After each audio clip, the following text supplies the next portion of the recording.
नमस्कार दोस्तों, स्वागत है आपका मेरे यूट्यूब चैनल प्रकाश होटल में। देखिए, आज हम लोग बात कर रहे हैं साइंस के 20 महत्वपूर्ण प्रश्नों के बारे में। ये सारे ही क्वेश्चन बहुत इंपॉर्टेंट हैं। इन क्वेश्चंस को मैंने टॉपिक वाइज लिया है। सारे ही क्वेश्चन मैंने इस तरीके से सेट किए हैं ताकि अगर आप सारे क्वेश्चन पढ़ेंगे तो जो भी क्वेश्चन मैंने जिस टॉपिक से उठाया है वो पूरा टॉपिक क्लियर करते हुए चलूँगा। तो आप वीडियो को शुरुआत से लेकर अंत तक देखिए ताकि सारी चीज़ें आपको समझ में आ जाए। ठीक है दोस्तों, आपसे निवेदन है कि अगर आप मेरे चैनल पर पहली बार आ रहे हैं तो आप प्लीज़ चैनल को सब्सक्राइब कीजिए, वीडियो को लाइक कीजिए और शेयर कीजिए। तो स्टार्ट करते हैं। देखिए, पहला क्वेश्चन है, कूलाम किसका एसआई मात्रक है। देखिए, कूलाम मात्रक है विद्युत आवेश का। ठीक है, विद्युत आवेश का एसआई मात्रक कूलाम है। अगर अदर ऑप्शंस की हम बात करें तो विभवांतर का मात्रक वोल्ट होता है, प्रतिरोध का मात्रक ओम होता है और विद्युत प्रवाह का मात्रक एम्पियर होता है। ठीक है, तो ये चारों ही मात्रक याद रखें, चारों राशियां याद रखें, क्योंकि इनमें से कोई भी राशि पूछी जा सकती है। देखिए, जो भी क्वेश्चन मैंने लिए हैं वो सारे क्वेश्चन के एग्जाम में आए हुए हैं। ठीक है, अगले प्रश्न पे चलते हैं। किस युग्म का एसआई मात्रक समान नहीं है। मतलब ऐसा कौन सा युग्म है जिसका एसआई मात्रक समान नहीं है, बाकी सारे जो मात्रक हैं वो समान है। ठीक है, देखिए, अगर हम विस्थापन दूरी की बात करें तो इसका मात्रक समान है। गति और वेग की बात करें तो इसका मात्रक भी समान है। कार्य और ऊर्जा की बात करें ये भी समान है। ठीक है, तो हमारा आंसर होगा बल और दाब। ठीक है, बल और दाब का मात्रक समान नहीं होता है। बाकी अगर हम इनके मात्रक की बात करें तो देखिए, विस्थापन दूरी दोनों का मात्रक मीटर होता है, गति और वेग दोनों का मात्रक मीटर पर सेकंड होता है, कार्य और ऊर्जा की बात करें तो दोनों का मात्रक जूल होता है। ठीक है, तो इनके मात्रक भी याद रखें और कौन सी राशियां हैं इनको भी याद रखें। ठीक है, अगले प्रश्न में चलते हैं। टेस्ला किसकी इकाई यानी किसका मात्रक है। ठीक है, तो टेस्ला मात्रक है चुंबकीय क्षेत्र का। देखिए, चुंबकीय क्षेत्र का मात्रक टेस्ला है और अगर हम चुंबकीय प्रेरण की बात करें तो इसका मात्रक हेनरी है। ठीक है, तो ये दोनों ही मात्रक बहुत इंपॉर्टेंट है, आप इसको याद रखें। अगले प्रश्न में चलते हैं। ज्योति फ्लक्स का मात्रक क्या है। ठीक है, ज्योति फ्लक्स का मात्रक क्या है, तो देखिए इसका आंसर होगा ल्यूमेन। इसका आंसर होगा ल्यूमेन।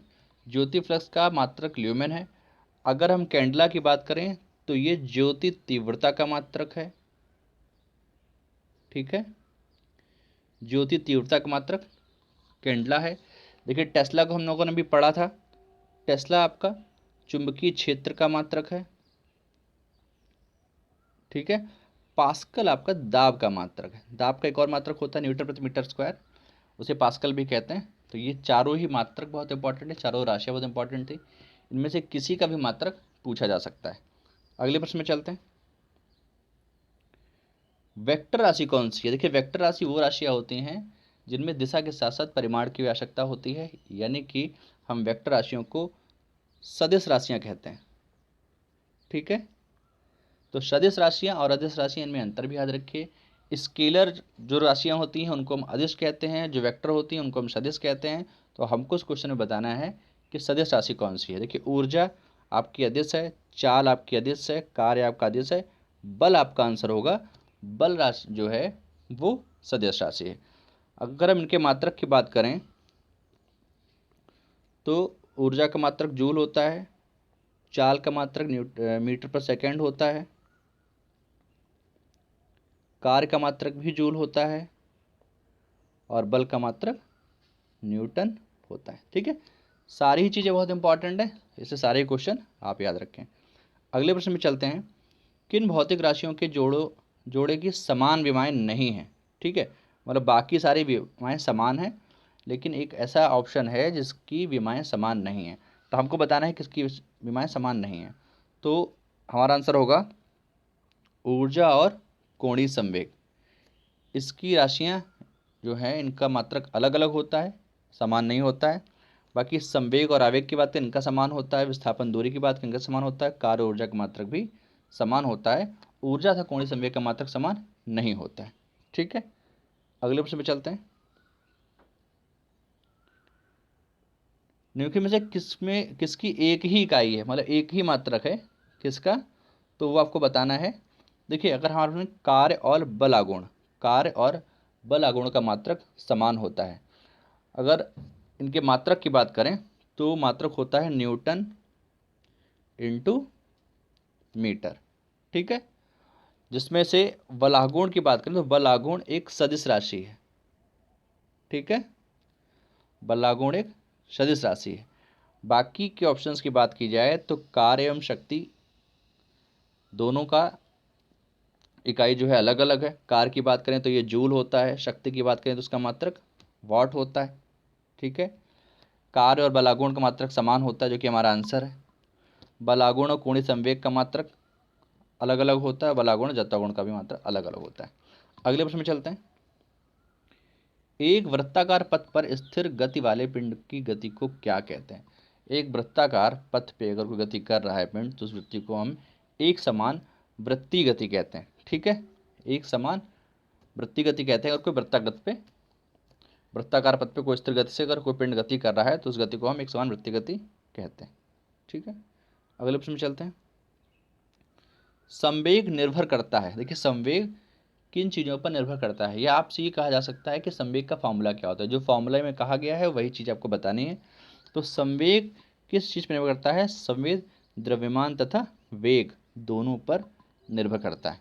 ठीक है, यानी द्रव्यमान और वेग के गुणनफल को ही हम संवेग कहते हैं। ठीक, अगले प्रश्न में चलते हैं। किसका ऑप्शन दूसरे पर आ गया है, कोई बात नहीं। गति का पहला नियम किन के बीच संबंध को दर्शाता है? ठीक है, तो गति का पहला नियम जो है वो वेग और समय के बीच, ठीक है, इसका पहला ऑप्शन होगा वेग और समय के बीच को दर्शाता है। न्यूटन के गति का पहला नियम वेग और समय के बीच के संबंध को दर्शाता है। अगले प्रश्न में चलते हैं। एक कण समान चाल से चल रहा है लेकिन उसकी दिशा लगातार बदल रही है, तो कण का पथ कैसा होगा? देखिए ऐसी स्थिति में सिर्फ एक ही ऐसा एरिया हो सकता है जिसमें लगातार स्थिति बदलती रहे और वो होगा वृत्त। ठीक है, तो वृत्तीय गति होगी, उसका वृत्तीय पथ होगा जहाँ पर हर सेकेंड उसकी दिशा बदलती रहेगी। इस क्वेश्चन को आप रीजनिंग मेथड से भी लगा सकते थे। ठीक है, अगले प्रश्न में चलते हैं। किसी एक समान वृत्तीय गति में होता है, ठीक है, क्या होता है? देखिए किसी एक समान वृत्तीय गति में क्या होता है? चाल तथा त्वरण। ठीक है, सर त्वरण लिखा हुआ है, दोनों ही परिवर्तित होते हैं। त्वरण तथा वेग दोनों ही परिवर्तित होते हैं, वेग तथा त्वरण दोनों ही नियत होते हैं। ठीक है, या चाल तथा त्वरण दोनों ही नियत होते हैं। तो एक समान अगर वृत्तीय गति है तो उसमें वेग तथा त्वरण दोनों ही नियत होते हैं। ये चीज क्वेश्चन याद रखिए, वेग और त्वरण दोनों ही एक जैसे ही रहेंगे, उनमें कोई परिवर्तन नहीं होगा। अगले क्वेश्चन में चलते हैं। शून्य से स्वतंत्र रूप से गिरने वाली वस्तुओं की होती है। अगर कोई शून्य से गिर रहा है, ऊपर से गिर रहा है, तो उस वस्तुओं में किस तरीके की चीज़ें होंगी?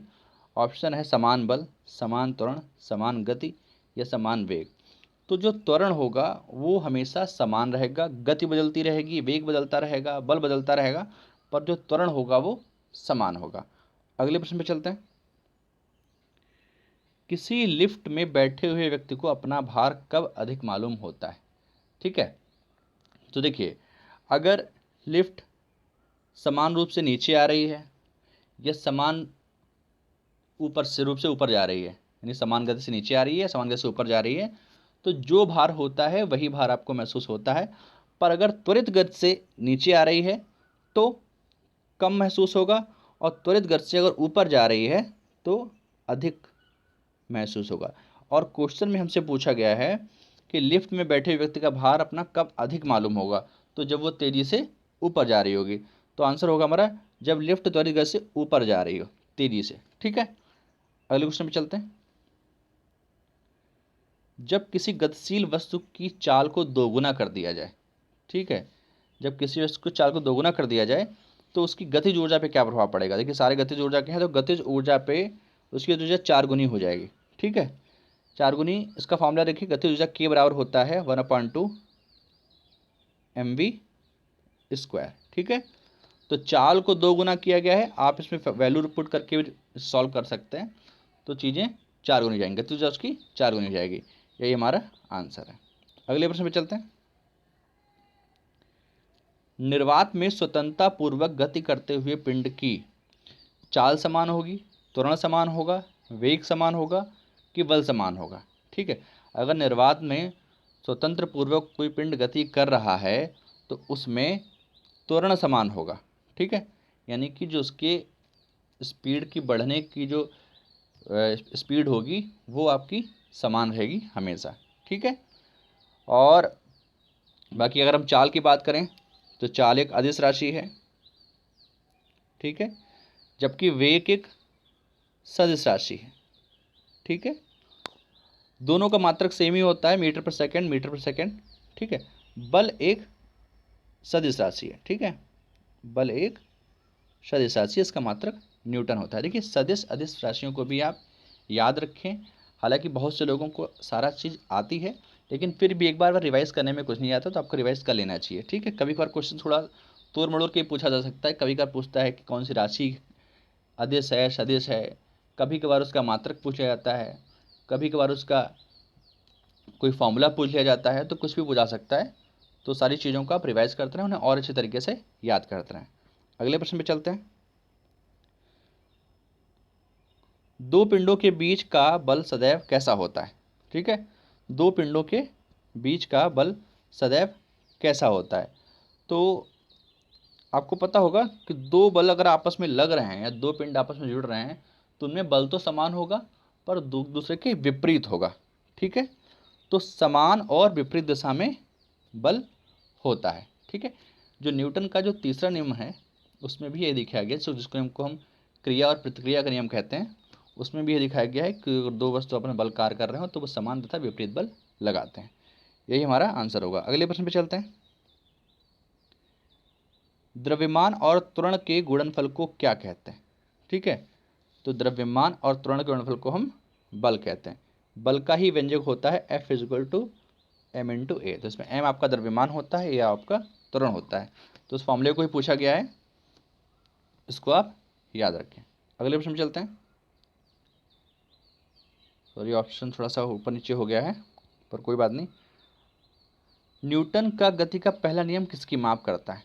ठीक है, तो न्यूटन जो है पहला नियम न्यूटन का वो माप करता है बल का।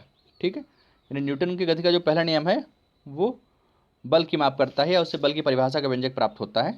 तो उस क्वेश्चन को आप याद रखें। अगला प्रश्न देखते हैं। देखिए, प्रत्येक क्रिया की समान और विपरीत प्रतिक्रिया होती है, यह कौन सा नियम है? तो न्यूटन की गति का तृतीय नियम यह है। हमारा आंसर होगा न्यूटन की गति का तृतीय नियम। देखिए, पहले नियम से बल का व्यंजक प्राप्त होता है, दूसरा संवेग संरक्षण पर आधारित है, और तीसरा क्रिया प्रतिक्रिया पर आधारित है। तो दोस्तों, ये सारे ही क्वेश्चन बहुत इंपॉर्टेंट थे। इससे रिलेटिव जो भी टॉपिक है उसको बहुत अच्छे से आप पढ़ लीजिए एक बार।